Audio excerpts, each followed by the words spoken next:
Well, welcome everybody to EPA's monthly webinar series for small systems. Today's topic is tank management and distribution system optimization. So a few housekeeping duties first. Toward the top of the screen, if you want to see the recordings of this webinar, you can go to that link up there.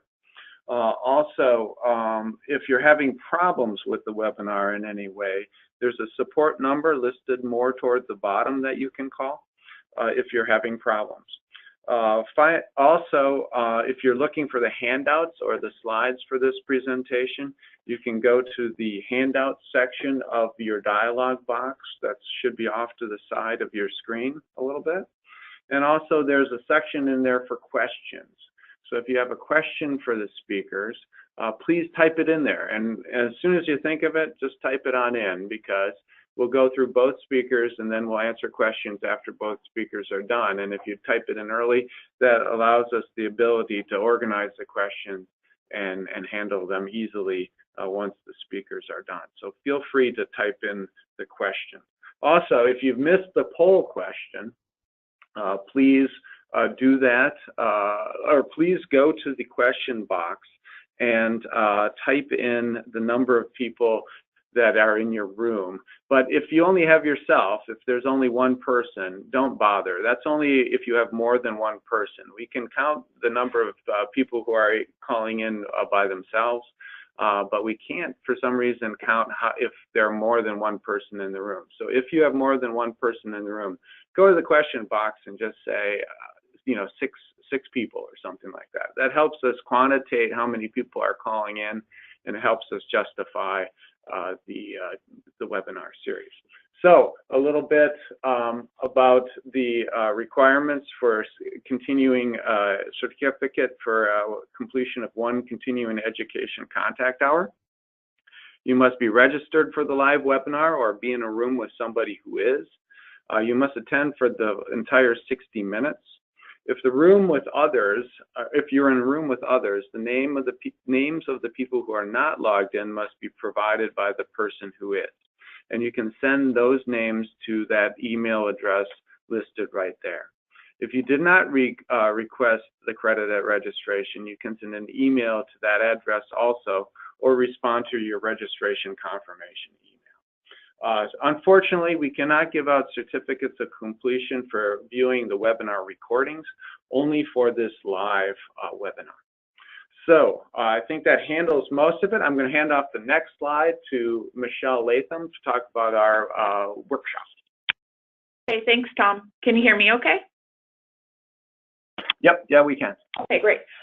Okay, so just quickly, we just wanted to mention, we have been showing you all or talking about this workshop the past couple webinars, but it is coming up here pretty quickly, less than a month. So you can see here we have this annual workshop every year. It's taking place in Covington, Kentucky, which is in the greater Cincinnati area, on August 28th through 30th. This will be a great workshop. It's great for networking.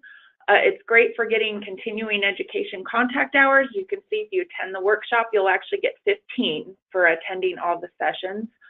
And it is really great for discussions. Not only do we have technical sessions, but we also have breakout groups where people get together on certain topics of concern and issues going on with small systems, and we all get together and talk about it and talk about solutions and share ideas.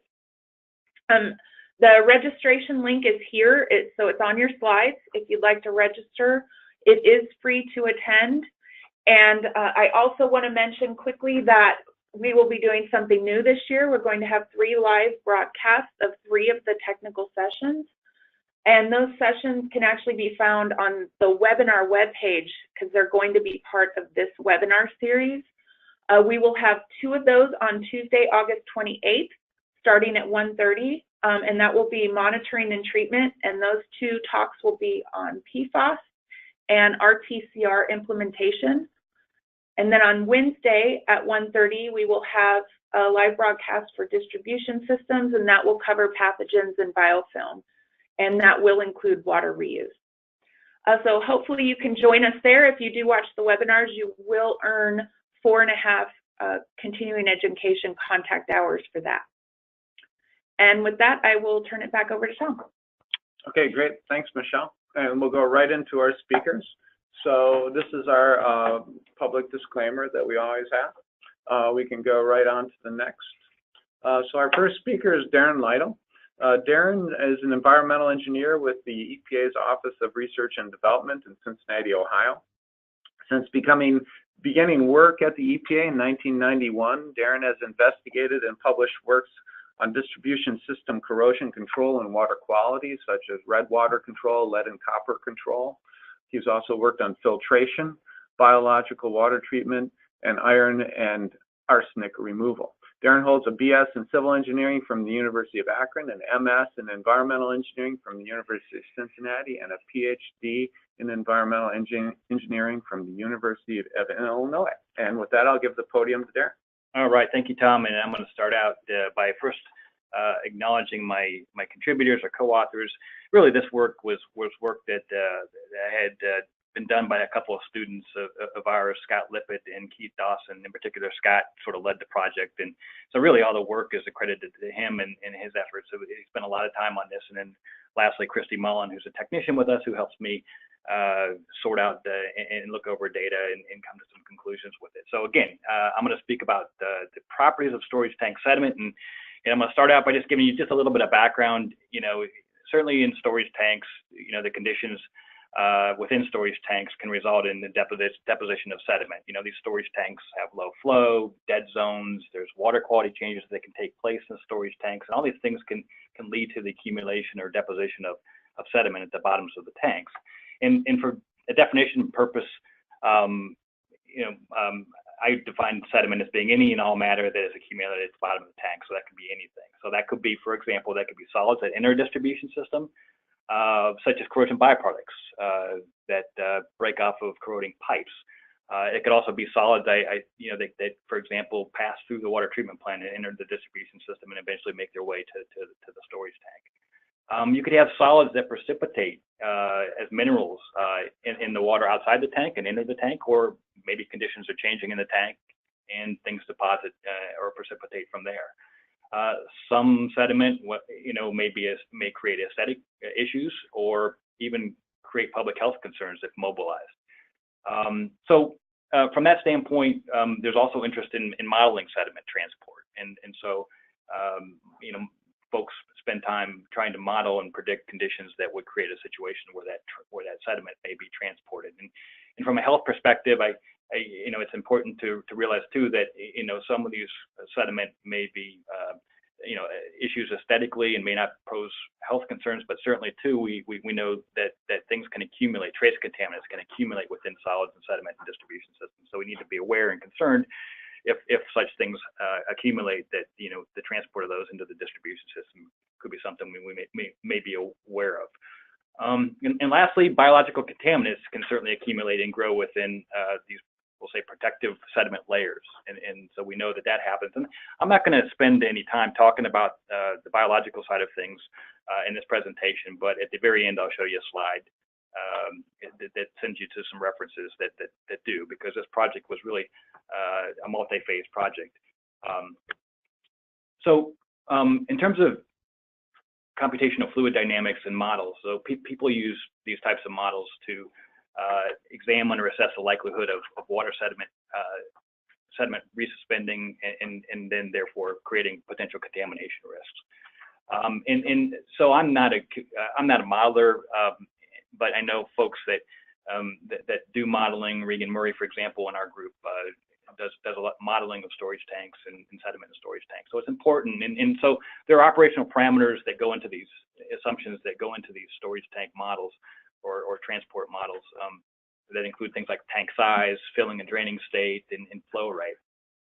But in terms of the sediment properties, there are also parameters that are important there as well, and then they include density of the particles and the size distribution of particles. So these things are important parameters when it comes into understanding how particles resuspend from storage tank sediment at the bottoms of the tanks.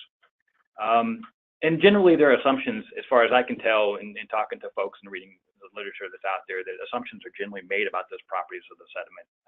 And for example, In the case of the density parameter, typically a 2.65 grams per centimeter cubed. That's the particle density of quartz sand is typically used as a default. So part of my motivation in doing this work was to help just understand what the properties are, but secondly, then perhaps help folks that are doing modeling understand maybe what, how much do these things actually vary, these important parameters that go into the models, how much do they vary within tanks. So the objective then is I found that, there's a better need to understand the makeup, the properties, the composition of storage tank sediment. And again, this is going to help us improve our ability to predict sediment mobility and improve our overall drinking water quality. And so what we did is we set out to collect and characterize storage tank sediment from tanks across the United States. Things we looked at were appearance, that'd be color, shape, and other parameters, size distribution, density and porosity, elemental composition, and again, I mentioned that we did some microbiology as well, and I'll just mention the references later on for that information, which is kind of interesting. And so the approach we took was pretty straightforward. We went to communities or actually tank cleaning crews or companies and asked them if they'd be willing to take samples for us when they cleaned storage tanks. And so we provided the crews or the utilities sterile bottles with sterile scoops.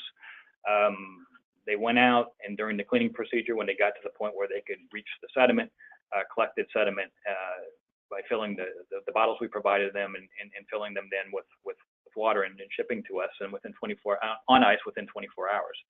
And so that was our samples. And then from there, we took the samples once they arrived here in our facility in Cincinnati, split the samples, and again, half the sample went off to our microbiologist who did their analysis, and then of course on the solid side of things, the characterization side of things, we took the samples and we basically air dried them for 48 hours, and then from there we analyzed the samples in a variety of different ways, including just visual and microscopic examination. And we did color analysis, we used a Munsell chart, we did density measurements, porosity, size distribution, and we did some electron microscopy and X-ray fluorescence analysis for the composition side of things. So where did these tanks come? Where did these storage tanks come from? Well, this is just a map showing you where we received sediment. We received 31 samples from 29 different tanks from 13 different states and 17 different communities. So this gives you a sense for where the samples came from. And this gives you, this is an overall picture of what the bulk sediment samples look like, taking an image from a microscope, just a stereo microscope, and just giving you a sense for what they look like, what the colors look like. So there's, the point here, I guess, just to illustrate that there are just a variety of different colors, and you can even see some grains here and things like that in bulk samples. So a variety of different samples from these different tanks we collected from across the United States. So I found myself having to go back into my old civil engineering coursework days and going to soil mechanics classes and labs that I had, and because basically we treated these sediment samples as soils, and so and the way we analyzed them. So we did bulk density measurements, and so bulk density is really defined just simply as the dry weight of the sediment per unit volume of sediment. And so in the case of bulk density, that includes both the solids as well as the pore space between the solids. Particle density is, or sometimes referred to as true density, it considers only the sediment solids, and we determine that simply by a water displacement approach. And then lastly, porosity is just the pore space between the solids in the sample, and that's the difference between the particle density and the bulk density, and it's expressed as a fraction. So that's just kind of a refresher of some of the old soils mechanics stuff that we used to work with in the lab years ago. So here are some results. We'll start out by looking at my cursor's showing up just to give you a sense for what we've had, what kinds of distribution of particle and bulk densities we observed in the sample. So the yellow being the particle density, and you can see that the particle density ranges anywhere from approximately roughly 4 grams per cubic centimeter down to just a little bit over 1 gram per cubic centimeter. So, as you can see, it's a fairly wide distribution of particle densities across these different tanks. On average, the average particle density was 1.99. And I think the interesting thing here was that, as I mentioned earlier, the assumption going into many of these models, or the modeling aspect of particle sediment in storage tanks, usually the default, as best I can tell, is 2.65. So all but most of the samples were well below that. Only 3 of them were above it. So just to give you a sense for perhaps that parameter is, again, it's tank dependent and perhaps isn't maybe the best estimate for what really is being observed out there in real sediment. Bulk density, again, is variable and again is varies between samples. Some, for example, the Ohio 3C sample, you can just see by looking at it that the bulk density and the particle density are quite a bit different, meaning that there's a lot of void space in those samples. The closer the two come together, meaning the less pore space between the two, or perhaps maybe you could look at that as being maybe the more well-packed the solid, the sediment is.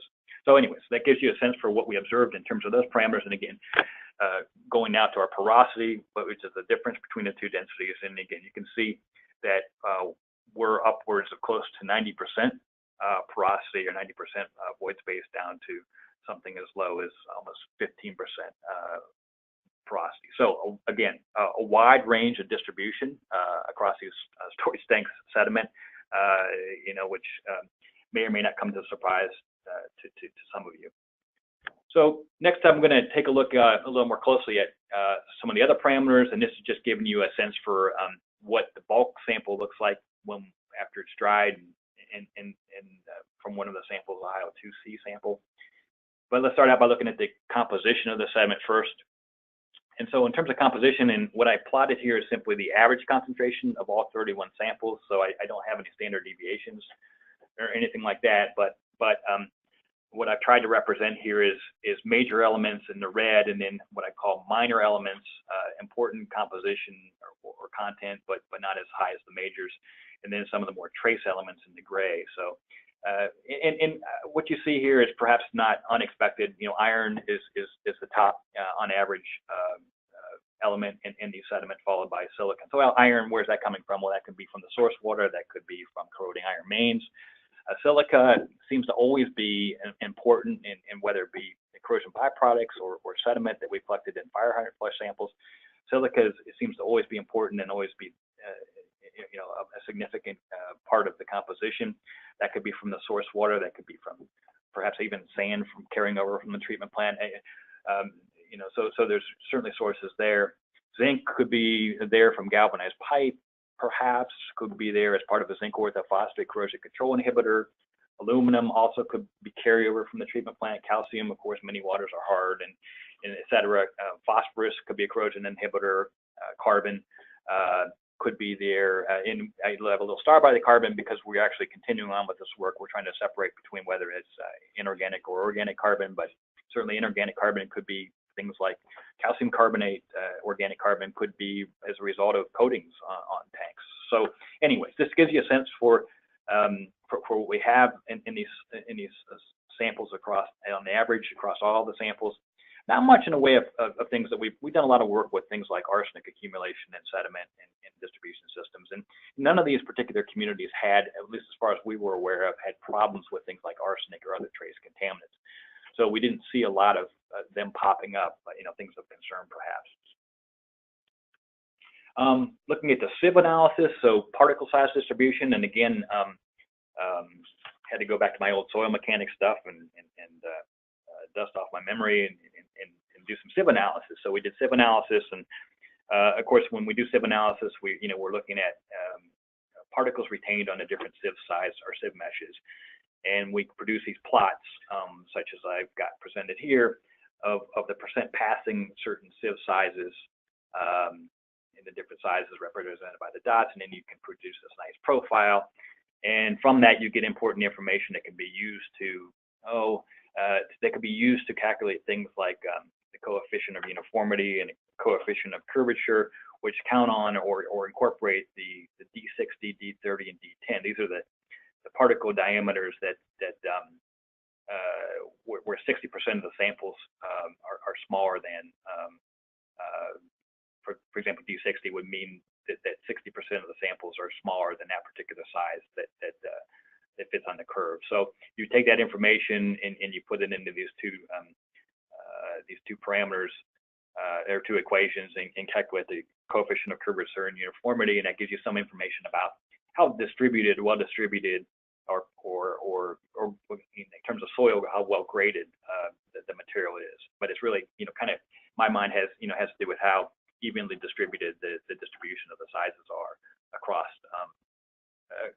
the different sizes and sieves. So, and below it just gives you, this is just one example of how particles actually look through going through the different sieve sizes. And then, again, as I said, these can be used to calculate the coefficient of uniformity and coefficient of curvature, which I've presented. I've just given you here the ranges and averages of the different parameters, the D10, D30, D60, standard deviations, and then the ranges. And I think the point to all of this, again, goes back to what I was talking about before, is that with the densities and with the porosities, is that there's a wide range of distributions of sizes and samples in these sediment materials. And then lastly, the gradation, and nearly all of the samples were considered by definition as being poorly graded, looking at and considering the coefficient of curvature and uniformity. So from there, I guess we'll move into a little bit more in terms of looking and correlating composition of the solids to the size. But before I do, I just wanted to give you a picture of how with different sieves you can get totally different particles, how they really do pull out different particles. This is just one of the samples just showing how the largest sieve, you have large particles, look like perhaps something like sand or something, and then as you go further down, but when you get to this 0.25 millimeter sieve, the particles are these darker particles, clearly different. You're separating out something different, and then even there you go down to 0.106 millimeter sieve, and you see something different. So the different sizes are pulling out different materials, which leads you to think that perhaps the elemental composition may be different as well. So we'll take one case here. We'll take this sample, Ohio 2D, and we're going to look at Ohio 2C as well. But this just shows you the weight percent to give you a sense for, in this particular sample, where the majority of the particles fit, at least weight-wise, where they fit in terms of the sieve size. So the majority of the particles fit at the 0.25 millimeter size, whereas the smaller sizes, as you work your way up, the relative percent weight are lower. So let's look at some of the elements as these two samples, Ohio 2C and Ohio 2D. And just for conversion, 857 refers to Ohio 2C and 858 refers to Ohio 2D. And what we see here is that if we look at the sieve size plotted on the x-axis versus the percent by weight of the solid, in this case, we're plotting phosphorus in these particular samples. And what it shows is, at least with the Ohio 2D sample, is that as you increase, in general, as you increase the sieve size, the amount of phosphorus in the sample tends to increase. Albeit these are, the increase and the differences aren't huge, there is this increasing trend. Whereas the sample 858, with the exception of the 0.175 sieve size, for whatever reason, there was a drop off there in the phosphorus content. But aside from that, the phosphorus content, well, it was relatively consistent amongst the other sieve sizes at the 0.105, 0.053, and 0.045 millimeter sieves. So phosphorus, again, that could be a result of corrosion control, deposition of calcium phosphate, aluminum phosphate, other things.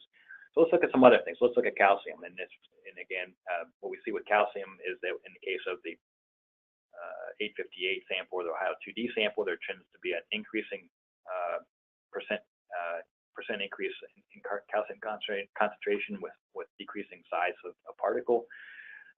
Similar trend exists with the other sample above 0.25 millimeter, or below, I should say, 0.25 millimeter sieve size, whereas at higher or larger particle sizes, the calcium concentration increases. So a slightly different trend, but different samples too.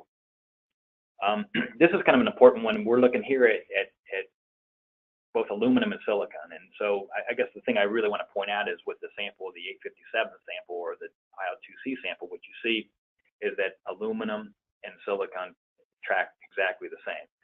And so this certainly, leads you to believe that, you have an aluminum silicate particle of some sort, clay. It's not clear what that might be for sure, and maybe we need to get into some X-ray diffraction analysis to help us with that. But the two are trending together, meaning suggesting that they are the same particle or part of the same particle.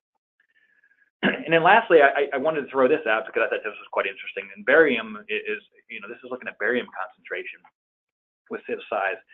And in the 858 sample or the HIO2D sample, there is really no barium to speak of. But if we look at the other sample, the 857 sample or the HIO2C sample, what you see is that when you get to the small concentrations or small sieve sizes, 0.175 millimeters and smaller, the barium concentration takes off. So barium, a regulated contaminant, is there in the smaller sieve sizes. So that could be important when it comes to thinking about, trace contaminants or contaminants for that matter in sediment being mobilized.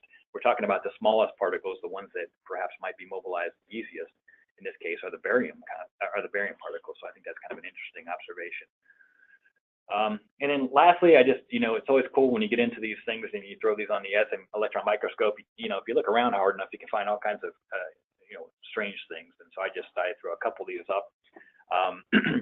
The first sample, I don't know. You look at these and they look like little BBs, and they seem like they're synthetic in a way, but it's not clear what they are. And this is the upper left-hand corner. So it's kind of interesting. The bottom left corner seems like something like you were sharpening a pencil or something like that. It looks organic in nature, plastic of some sort, kind of interesting. Bottom right, I'm not exactly sure what that is, but that doesn't look like, it looks man-made. Kind of interesting. And then, the upper right corner is, it was one really weird sediment sample from one of the tanks, and it was just, most of the tank material was like this. It was like almost glued together. So it was kind of strange, and we couldn't do a whole lot with the sample, period, because it just, the material wasn't breaking up. So anyways, interesting. Lastly, I want to leave you with the micro stuff, and again, I'm not going to talk a whole lot about it, other than to say that there's a couple papers. Jingrang Liu with our neural laboratory has done a lot of work looking at these storage tank sediment, looking for things like Legionella, Mycobacterium, and other pathogens, opportunistic pathogens in storage tank sediment. And I encourage you to look at his papers. He does a lot of work using qPCR, and so I've been trying to maybe dig into it a little deeper, looking at surface versus groundwaters and other things, and trying to see are there relationships between eventually where we want to go with this is to take what he's done and take what I've done and kind of combine the two and see if there's any relationships and things like that associated with the micro community versus the composition. So to wrap it up, we looked at 31 sediment samples across the country. The properties were demonstrated. I think it clearly demonstrated that there's a lot of variability amongst the samples in their properties. Particle density on average was 1.99, which again was quite a bit lower than the 2.65 grams per centimeter cubed typically used in modeling of storage tank sediment. Elemental composition, the sediment reflects, it varies a lot and reflects the water source, treatment, and distribution system properties. Properties of the sediment, including composition, differed with particle size, which might have interesting implications.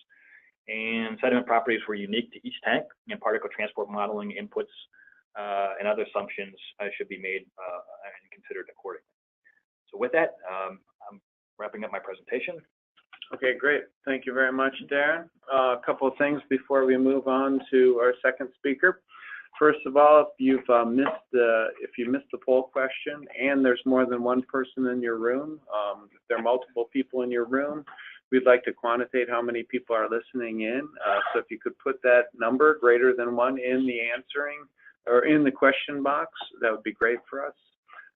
And also, if you think of any questions for the speakers, let me know, or also put it in the questions box. That'll help us organize the questions for after our second, when Jonathan Burkhardt is done, and then we'll be able to go through the questions very efficiently. So that's very good. So our second speaker is Jonathan Burkhardt. John is an environmental engineer with the EPA's Office of Research and Development in Cincinnati also. He works on modeling of water quality and drinking water distribution systems and premise plumbing systems. Prior to joining the laboratory, he was an ORISE and federal postdoctoral fellow in EPA's National Homeland Security Research Center. He has a BS, MS, and PhD in chemical engineering from the University of Cincinnati. And with that, I'll hand the podium off to Jonathan. Thanks, Tom. So we're going to switch tactics, and instead of looking at the bottom of the tank, as Darren was talking about, we're going to look at what's happening at the top of the tank when a system fills to the point of overflowing. And so we're really going to be looking at the impact of a mesh that would be installed on an overflow system and its capacity.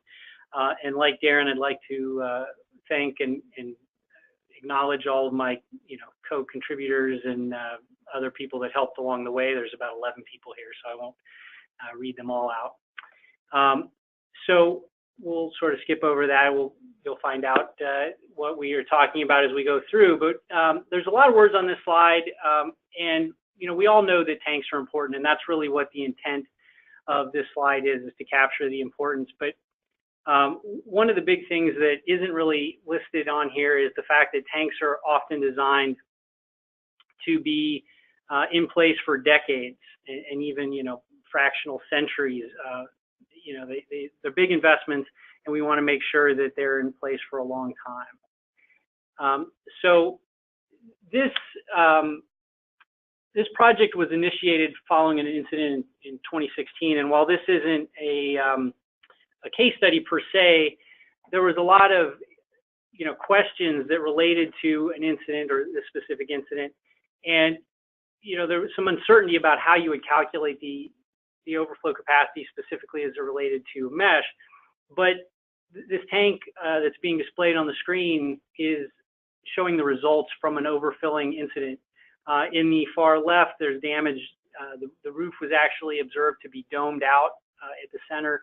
The fence was about 45 degrees from where it is in the picture, but you see a large crack around the roof line of the tank. So clearly, if an overflow system and other related things like SCADA systems fail to keep up with capacity, you can have significant damage and will result in potential replacement of that roof, or even replacement of the whole tank, depending on the damage. So just to orient everybody, for those of you who aren't into the field of hydraulics, what we're talking about today is really trying to calculate the black line in the figure. And so there's two major regimes.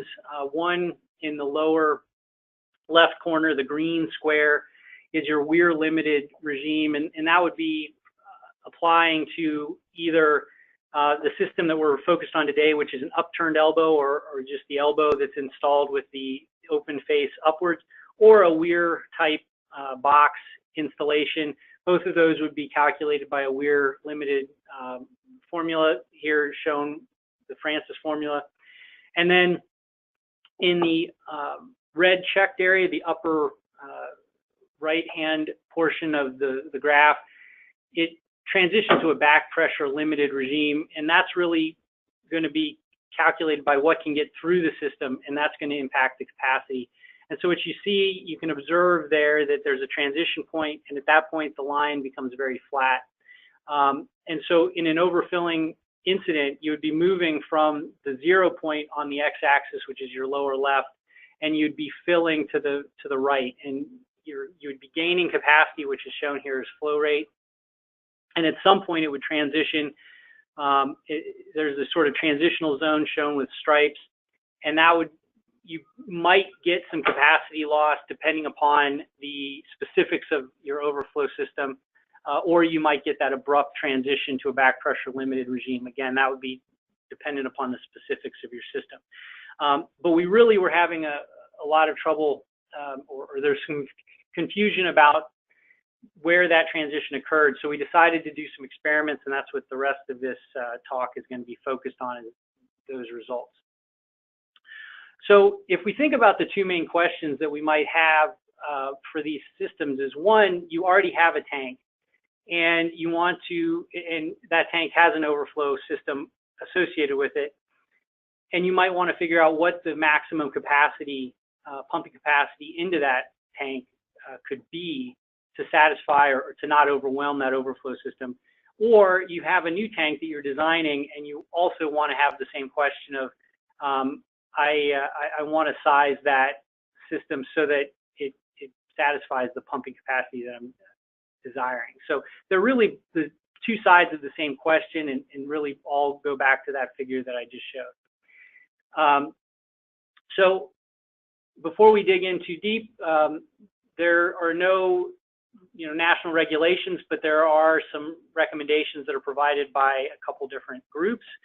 The AWWA has a couple standards here. I have snippets shown from a D100 and D115 standards that relate to the height, the maximum height that you should design, that's recommended to design your maximum level. And so if you have, for example, 12 inches of height above your overflow system, you certainly wouldn't want to fill the tank to maximum height.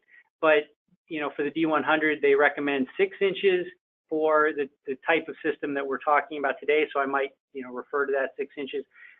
12 inches if it's a side opening system that's not covered by the shape of the graph would be different, but the principles, the conclusions would be somewhat similar, and we could talk offline if you had those specific questions.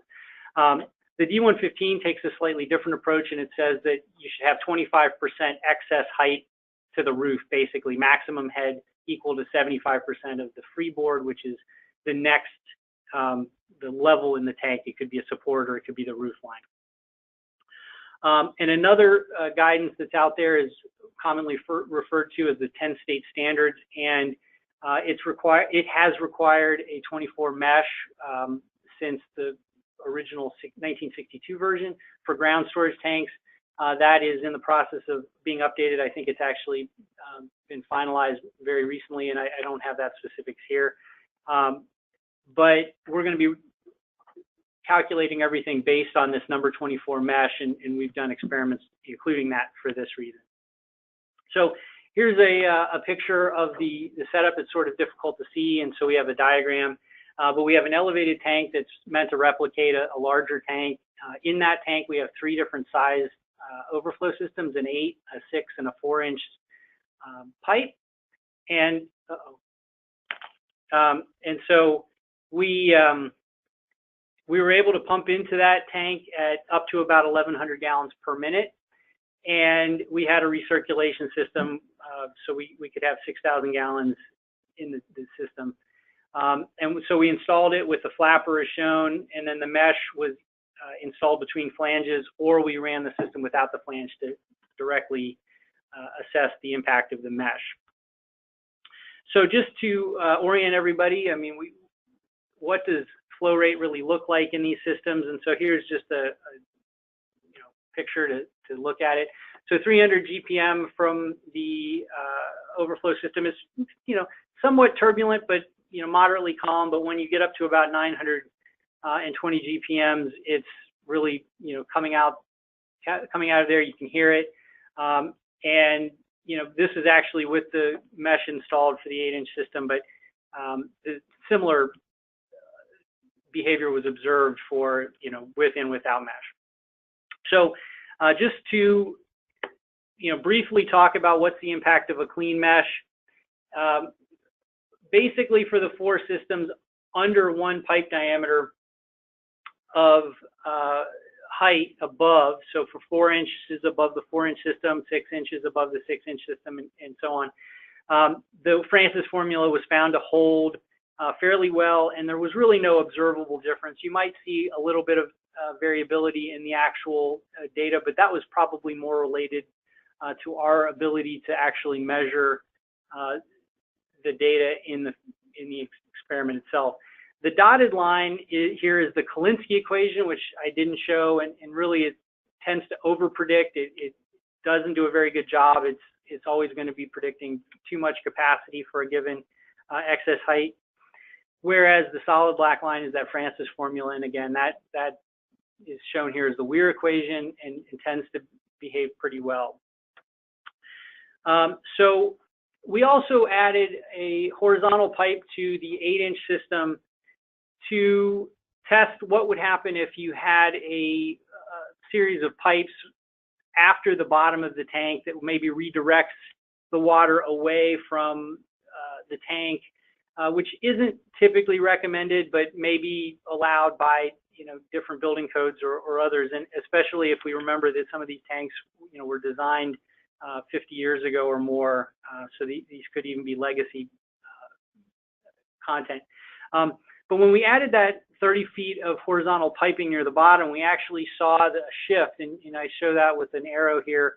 Now the red dots are being over-predicted by the Francis formula, and that's accounting for the head loss in the system. And so the Weir equation no longer holds. And again, this would be something that just to keep in mind if that's a system. But in both cases, the mesh is producing a clean mesh is producing the same type of capacity in either case. It's just an overall system reduction. So here I'm presenting a formula that looks moderately complicated. I'm not going to dig into too many of the details. The big picture is that the area reduction related to the mesh was the primary impact, and it wasn't specifically the pressure loss of the mesh. That was one of the big things that in initial discussions, it was, oh, well, it's the pressure drop, and if the clean mesh doesn't have a pressure drop, then the capacity would be predicted in one way or another, but it was the area reduction. So when you add in the percent open, which appears in 2 locations, and the percent blocked in a similar way, that actually will now calculate the back pressure limited regime, which was shown in a previous figure. And so now you can use this formula along with the Francis formula, which was shown on a previous slide, to calculate when that intersection occurs, and then use that piece of information to make an informed decision about your tank. And so we tested this in a few ways. We actually blocked the mesh with epoxy. It's sort of difficult to see here, but I've highlighted that, and it was a clear epoxy. But we installed that in a couple different ways, and then we use that to test the predictions. So in this case, if we look at the 4-inch system again, we actually have now added a few data points to the blue line, and that's the clean mesh case. And so with the clean mesh installed, the transition is slightly more abrupt than the gray line, which is the no mesh case. But in both cases, that was above 1 pipe diameter, which again is the vertical line there shown. And at that point, that was the point we expected the transition to occur anyway. So both of those would be occurring after the expected transition. The key one here that I want to highlight is the 50% blocked, which is the red line. And so we predicted that to be the transition to occur at about 250 to 260 gallons per minute. And we were not able to measure a stable height above the overflow system when the flow rate was above 250 GPM. And so that was holding fairly well with the prediction. And so we had about 18 inches of excess height above our overflow systems, and it was about to overflow when we terminated the experiment.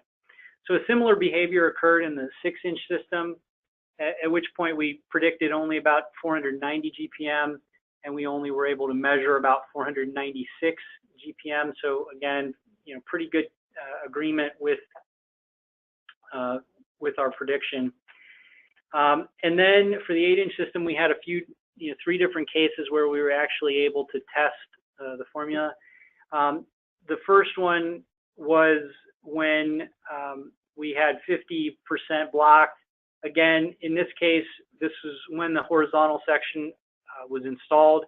So we predicted about 975 GPM, and we only measured 924. But again, that was about 10% lower than the predicted capacity, which is about consistent with the loss in capacity that we had observed because of the horizontal section.